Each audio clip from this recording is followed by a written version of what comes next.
Okay, let's jump right in. Have you ever looked at the sheer economic and political volatility in emerging markets, specifically Pakistan, and just thought, how does any organization survive this, let alone actually thrive? Well, that's exactly what we're tackling in today's explainer. We're diving deep into Chapter 2, Understanding the External Environment and Competitive Forces, straight from Suleman Anwar's fantastic book, Strategic Management: From Vision to Transformation. We're going to look at how applying highly structured strategic frameworks can actually solve this problem of environmental volatility, literally turning chaos into a calculated advantage. Right in the preface of the book, Anwar drops this absolutely killer quote. Strategy is not a plan you write once, it is a mindset you live every day. I completely love this because it sets the perfect stage for us. Today, we're going on what I like to call the strategist's journey funnel. We're going to start incredibly broad, zooming way out to look at massive national trends, and then systematically narrow our focus, layer by layer, all the way down to a specific, quantifiable, competitive score. Okay, let's dive into this roadmap. First, we'll hit the macro environment, then the cultural audit, value chains and value webs, Porter's 5 forces, benchmarking and life cycles, and finally, the EFE matrix. Starting out wide with Section 1, the macro environment and PESTEL analysis.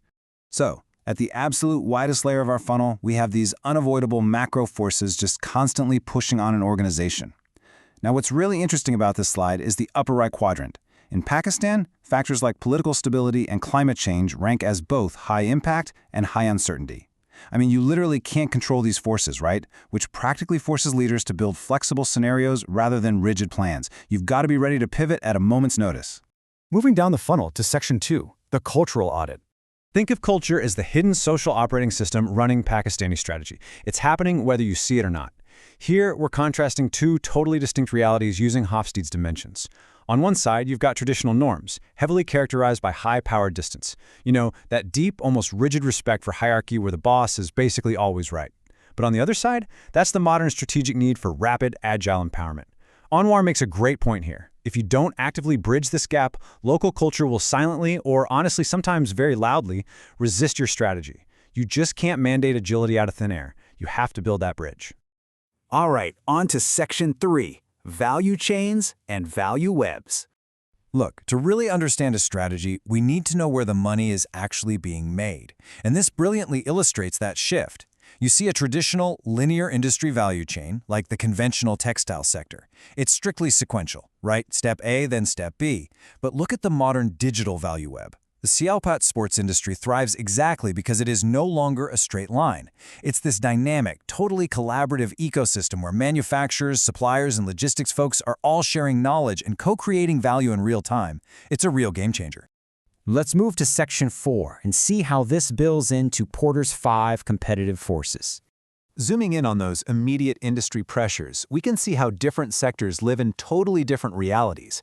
Take the Pakistani telecom sector. It's maxed out at an intensity score of 5 for rivalry. They are facing absolutely brutal price wars and some incredibly fragile customer loyalty.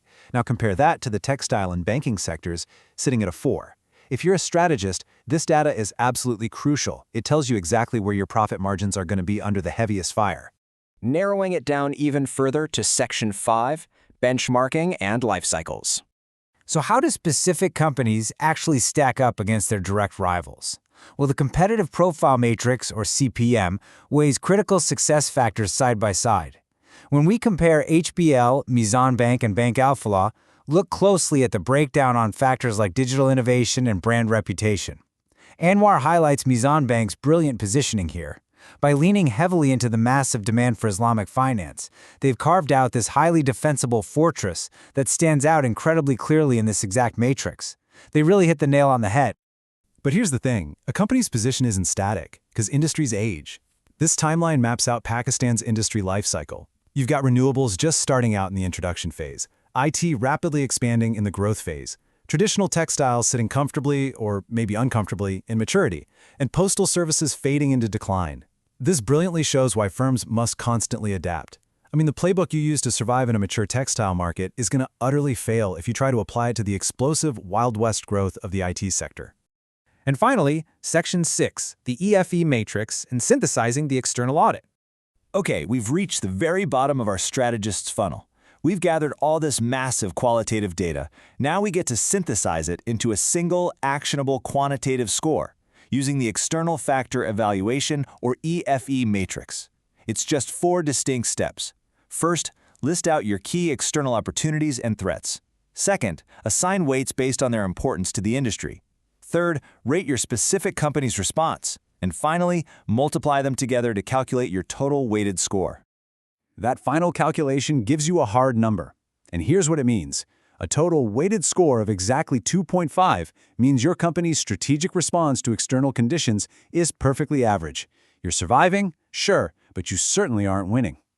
A truly dominant company strategy, one that actually leverages the cultural audit, navigates the value web, and shields against Porter's forces, that is going to push this score well above a 3.0.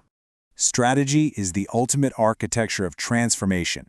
So, the crucial point is exactly what this phoenix emblem from the book represents. By mastering these frameworks, PESTEL, the cultural audit, the CPM, the EFE, you don't just endure an unpredictable environment like Pakistan. You actively turn that volatility into a distinct competitive shield. You're basically building resilience directly into your organization's DNA. So, think about the funnel we just walked through. If we ran your organization through the EFE matrix right now, would your score be a perfectly average 2.5? Or are you actually building a competitive shield? Chaos in the macro environment isn't an excuse. It's literally the very reason strategy exists. Take Suleman Anwar's toolkit, apply it today, and stop merely reacting to the market. Thanks so much for joining me on this explainer, and keep learning.